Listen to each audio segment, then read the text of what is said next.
This story is about the 2020 last season in Wisconsin.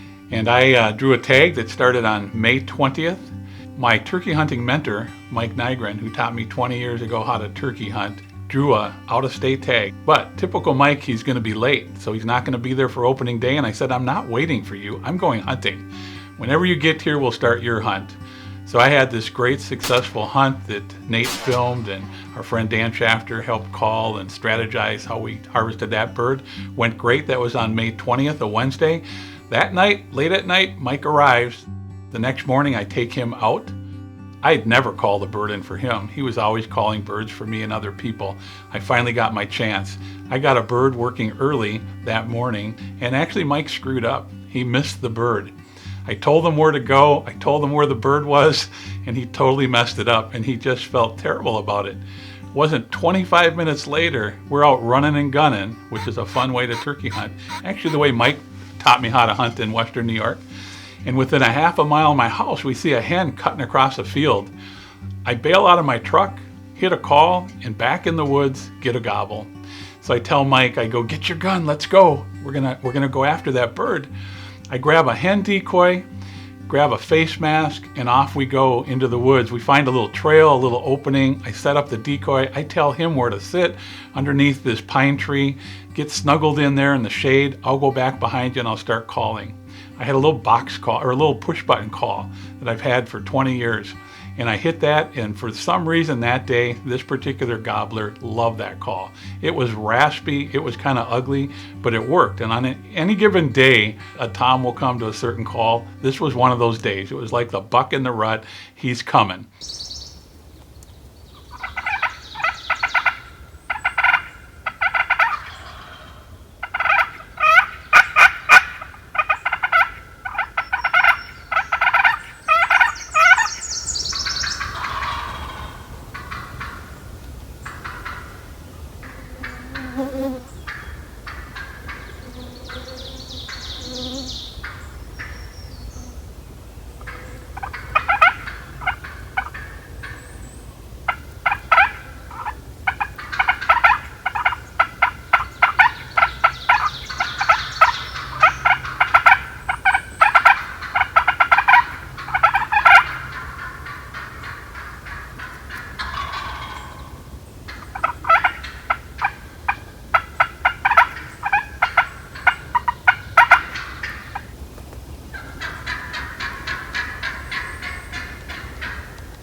Yeah!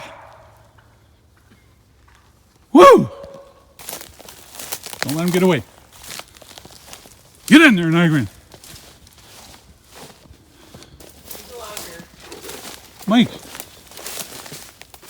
how fun was that? That hen didn't like you. That hen got mad. That's what brought him over here. What do you got to say? Hey, that kind of makes me happier than I was this morning. That was a nice call. You called that bird in by yourself? Yeah. Well, we pulled in, we heard a gobble. So Pete got behind me 20 yards. I was under that pine tree right there.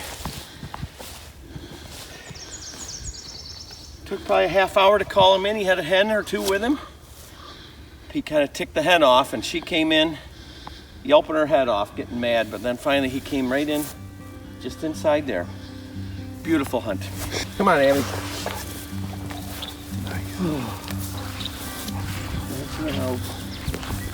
How do you like that bird, Abby Dabby? It was redemption for him after missing that one earlier in the morning that he doesn't tell anybody about. But that's the truth. That's the story. Now, Mike always critiques me, but he also teaches me. And a really good point he made was that, yeah, that bird would gobble every time I called.